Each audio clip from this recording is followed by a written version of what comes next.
Hi, this is Travis Pearson. I'm doing my Unit 3 journal. I'm talking about my reflective thing for the week. We're supposed to evaluate our emotional intelligence as defined as the capacity to recognize my own feelings. So basically, I'm going to talk about one of my cases that I was in on. My biggest trigger, I think, and dealing with children now seems to be children. A case this last week by one of my patients had a 14-year-old girl that was abused by her father. She had been seen by multiple counselors. Her mom was bringing her in because she was depressed. They were placing her on an antipsychotic for bipolar, but the mom didn't think she was bipolar. She did confess in the thing that she had been abused, but in the interview by family, that she was abused by her father. It was a pretty traumatic thing. I just stood as a fly on the wall.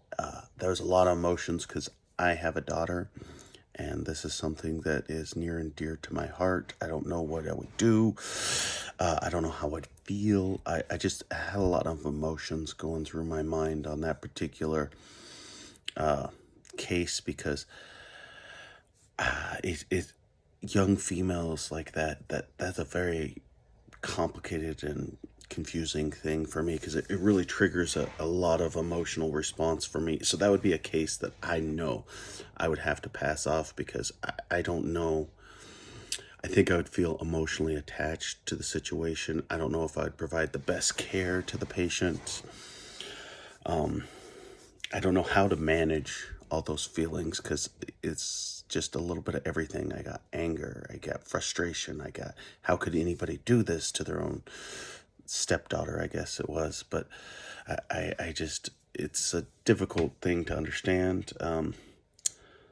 We're supposed to understand ourself and triggers. That is definitely a trigger. The type of case that you're emotionally involved. So let's see, yeah, I would have to definitely pass off any type of sexual abuse of a young minor off to another provider because I don't feel, it wouldn't matter if it was male or female.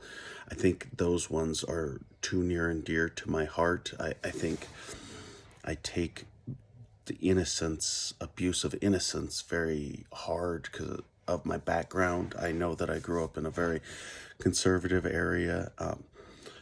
I have pretty hardcore ideals on that. So, yes, I think my case would be more older adults with like more psychosis, more bipolar. I don't know if I can deal with as much of the sexual abuse. I think I can deal a lot more, which I have in the past, with the drug and alcohol treatment, substance abuse, and different situations like that. But the patient encounter was very difficult. She wasn't expressing suicide, but she was expressing like depression, how she had fallen off in school, her grades had slipped, a whole bunch of different things had happened.